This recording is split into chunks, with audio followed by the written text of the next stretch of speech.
Let's explore the key stages of security testing and threat analysis in a controlled environment.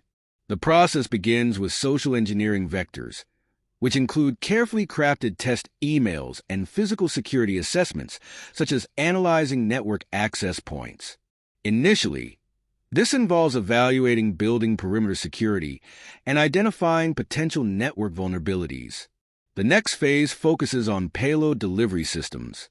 This involves analyzing how minimal footprint testing tools can be utilized to assess system defenses.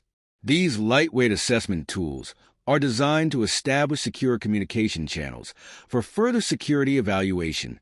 Subsequently, the assessment moves to examining system interactions.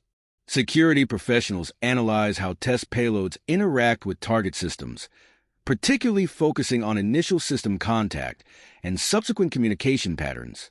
This typically involves a multi-stage approach where preliminary assessment tools gather diagnostic information before deploying more comprehensive security testing tools. From a security and compliance perspective, the final phase involves examining system persistence mechanisms. This includes analyzing how testing tools interact with security infrastructure, such as firewalls and intrusion detection systems. The focus here is on understanding potential detection evasion techniques to better defend against them. Let's explore secure network monitoring and system access analysis. At its core, this phase examines how remote system connections are established and maintained. When analyzing security protocols, professionals focus on understanding persistent network access mechanisms and their interaction with defensive infrastructure.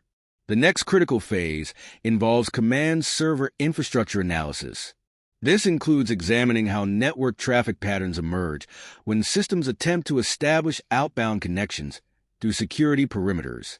Security professionals study these communication patterns to better understand and prevent unauthorized network traversal. Subsequently, the focus shifts to lateral movement analysis.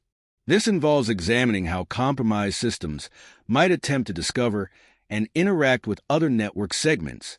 Understanding these techniques helps organizations implement effective network segmentation and access controls. From a security perspective, the command channel analysis typically requires direct interaction between security systems and testing infrastructure. These controlled tests help organizations understand potential vulnerabilities in their network architecture. The final phase focuses on impact assessment and objective analysis. This involves evaluating how various security scenarios might affect critical business operations. Security professionals use this understanding to develop more effective defensive strategies.